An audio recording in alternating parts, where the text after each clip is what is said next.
Olá a todos e todas, boa noite, bem-vindos a mais uma videoaula da disciplina de Fundamentos da Arqueologia e Etnografia. Eu sou o professor Carlos Borba. Certamente, né, essa é a nossa última aula do semestre, então eu desejo já a todos aí, né, que um bom final de ano, um Feliz Natal, um próximo ano novo, que vocês, né, descansem, né, bastante, aproveitem as férias, né, e desfrutem desse momento. E nós vamos, então, caminhando para o final do curso. Hoje eu vou discutir um pouco a questão da cultura, e meio ambiente, e principalmente levando em consideração, né, o que nós estamos vivenciando no Brasil, né, os ataques, a ofensiva às terras das populações tradicionais, merece uma reflexão mais atenta sobre essa temática, né? Então, assim, nós observamos que desde, né, do processo da Revolução Industrial, né, há uma grande transformação, né, promovida pelo homem do ambiente geográfico, do ambiente natural. O Hobsbawm, historiador inglês, ele afirma que, do ponto de vista do desenvolvimento humano, da história humana, as maiores descobertas, né, as que provocaram mais impacto, foram a descoberta do fogo, o surgimento, né, da escrita, né, o fogo, a escrita, no surgimento dos estados, e depois também a Revolução Industrial. A Revolução Industrial, ela, né, provocou grandes mudanças tecnológicas, científicas, mas também, né, sobretudo, mudanças na natureza, muitas vezes devastando, né, toda a fauna e a flora de uma determinada região. E para entender, né, a relação conflituosa do sistema capitalista com o meio ambiente, é necessário a gente observar que a própria lógica, né, a essência, né, do desenvolvimento capitalista entra em choque com as políticas de preservação ambiental. Isso ocorre porque o sistema, né, capitalista, ele tem como direcionamento o crescimento econômico, né, a ideia do desenvolvimento. Esse desenvolvimento, então, ele se dá através, né, da constante produção, né, e ampliação dessa produção. E acontece que essa produção industrial voltada para o consumo, ela se utiliza de recursos naturais, recursos materiais, que muitas vezes são perecíveis.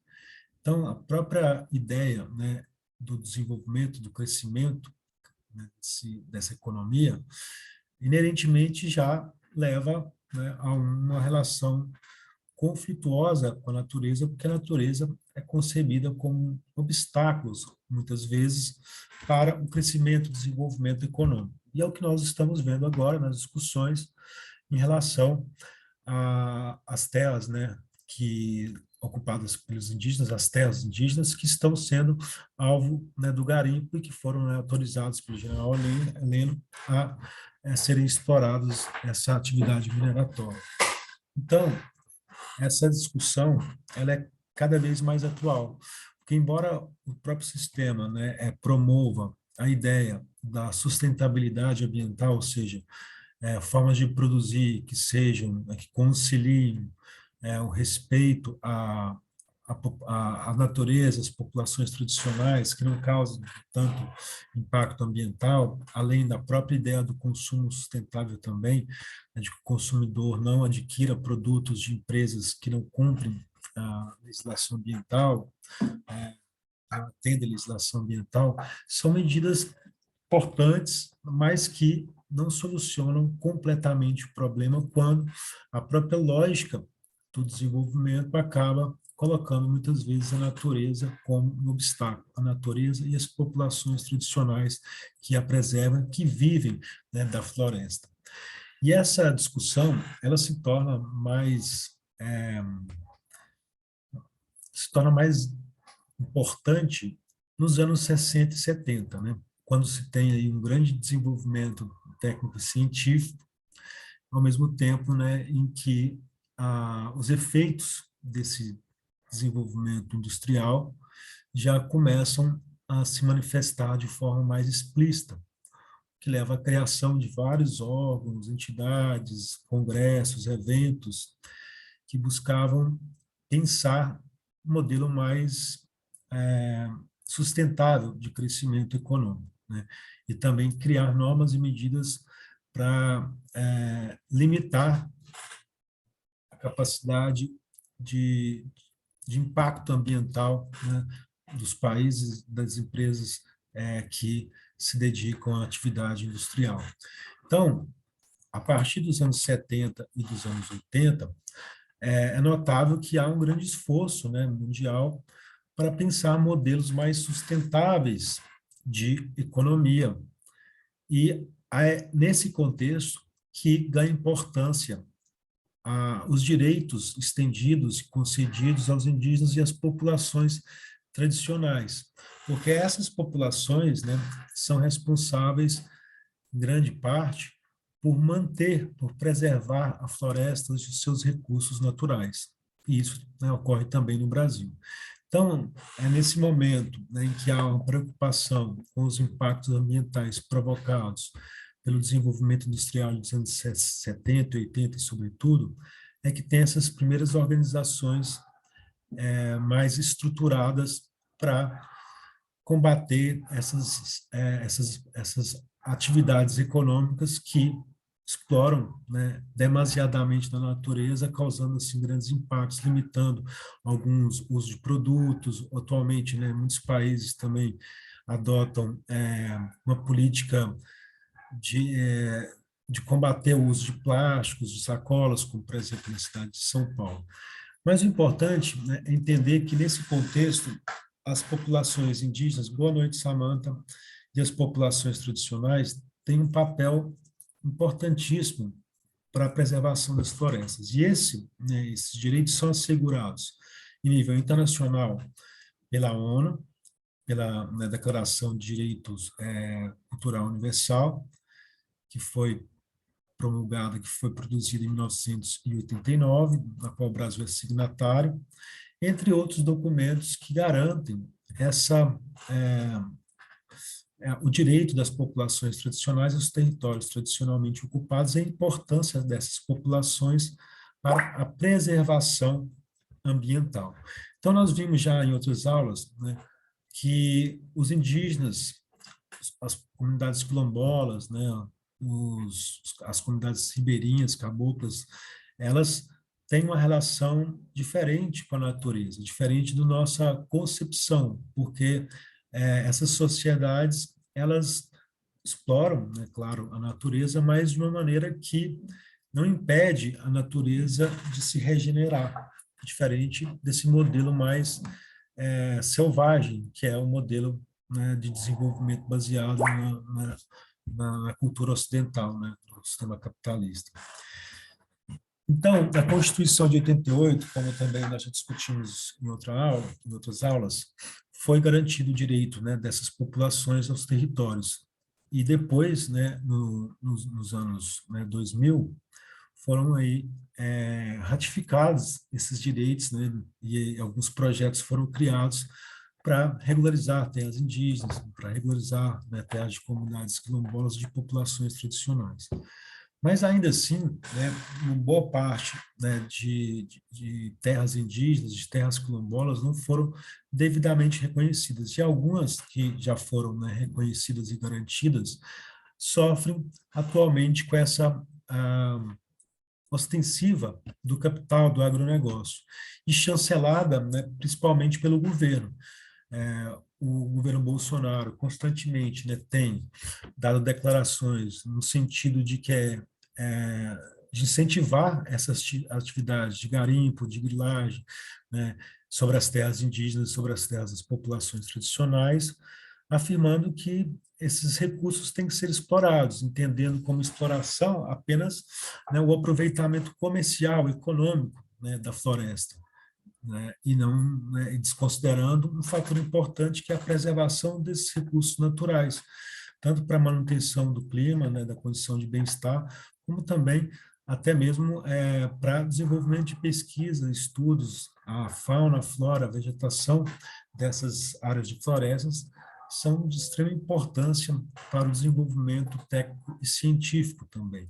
Então, à medida que há, né, um incentivo a que atividades econômicas sejam desenvolvidas em terras indígenas ou terras de populações tradicionais, nós temos um grande risco, né, desse desmatamento que já ocorre em níveis muito acelerados, desse desmatamento ser, né, legitimado, né, de certa maneira, sem, né, causar nenhuma resistência.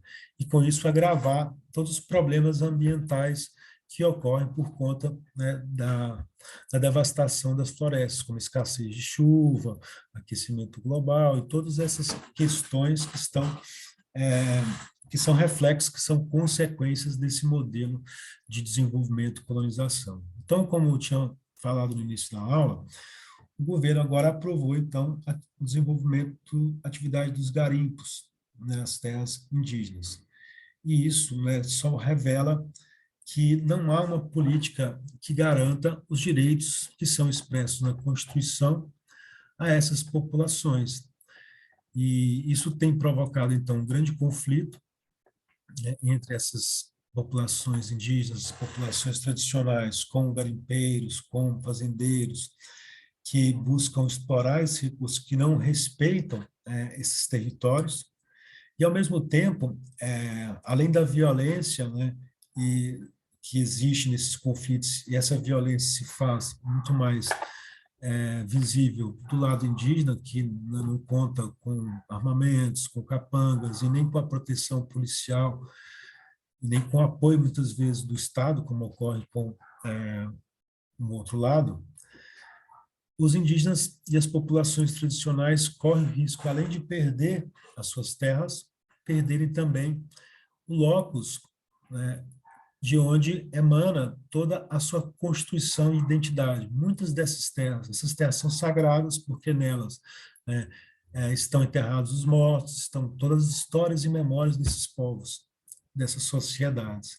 Portanto, a expropriação, né, ou expulsão dessas populações da floresta resulta, além, né, de uma intransigência aos direitos desses povos, mas também, né, a própria aí do assassinato, né, e da violência desses povos, a violência física, também uma violência simbólica, né, um genocídio simbólico à medida que a separação dessas populações dos territórios tradicionalmente, né, ocupados, muitas vezes culminam também no fim, né, das tradições, das histórias, dos costumes dessas populações. E por isso é importante, né, cada vez mais, a sociedade civil ter a consciência da importância das populações tradicionais para a preservação das florestas e também, né, para a constituição das suas identidades e,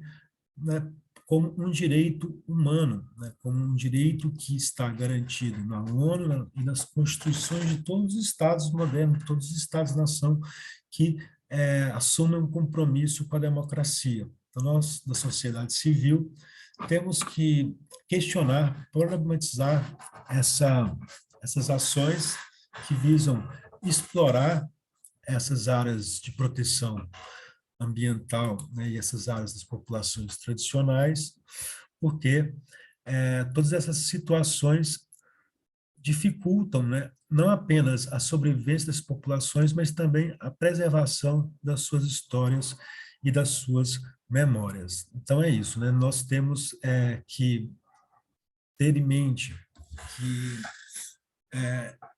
as populações tradicionais elas têm um papel importante para preservar esses recursos naturais e que esses direitos eles são direitos, né, inalienáveis, né? Eles são direitos garantidos constitucionalmente e que devem ser respeitados.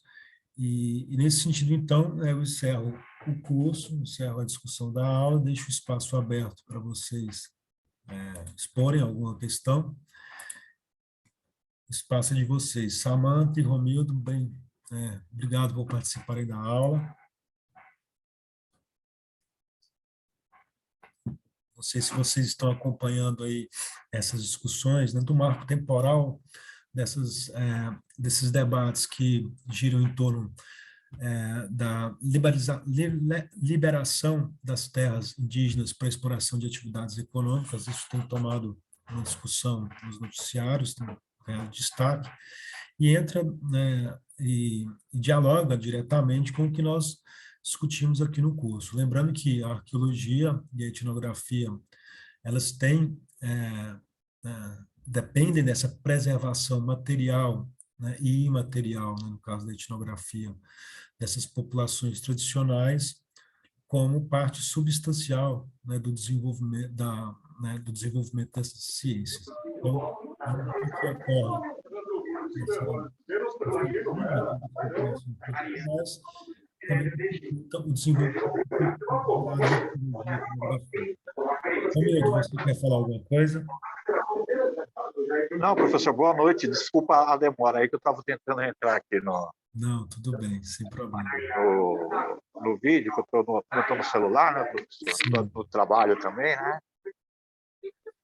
Não, ok, né? Eu agradeço a participação, agradeço a todos aí, né? Os diálogos durante o semestre, a paciência, a dedicação aos estudos. Desejo a todos aí um bom descanso, boas férias, um Feliz Natal, um Feliz Ano Novo. Obrigado, professor. O senhor Vocês também. tenham muito sucesso. Não sei se vocês já estão se formando. Obrigado, professor, pela aula. Obrigado, Samanta, por participar, viu? Cheguei atrasado, mas deu tempo de pegar um pedacinho. Sim, deu tempo, né?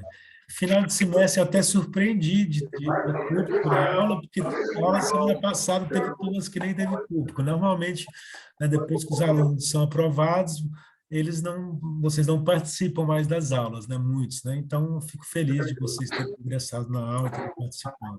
Todo mundo. Então é isso, pessoal. Bom descanso para vocês, né? E bastante sucesso aí. Um abraço a todos. Obrigado. Continuarem. O senhor também. Tudo de bom aí, viu? Obrigado pelas aulas e pelo conhecimento que o senhor nos passou. Obrigado por participarem, né? E contribuírem também. Eu aprendo muito com vocês, né? Muito obrigado aí pela participação. Professor, só no próximo semestre vai ter também, a gente vai ter essa disciplina, não? Não, essa disciplina ela tem no primeiro período, depois vocês vão ter fundamentos de museologia, arqueologia e patrimônio cultural, mas já é outra discussão, né? Já é outra disciplina, tá certo. Tá certo. Essa, não tem nenhuma disciplina próxima a essa mais no curso. Por isso que é uma disciplina bastante importante, né? Vocês têm contato com ela no primeiro período, depois não tem nenhuma disciplina voltada para arqueologia e antropologia. Não, eu achei muito interessante, eu gostei muito dessa disciplina, sim. professor. Inclusive, né, tem o curso de arqueologia na Unimes também. Tem agora, tem um curso, a graduação em arqueologia na Unimes, presencial e AD. Então, depois, né, se você tiver, depois que concluir o curso de História e tiver interesse em fazer arqueologia, também oferece esse curso, ok? Curso de arqueologia, tá certo. Sim. Bem, então, boa noite a todos, né? Boa noite, professor. Um prazer estar com vocês. Boa noite, professor. Boa noite. Tchau, gente. Tchau. Tchau, professor.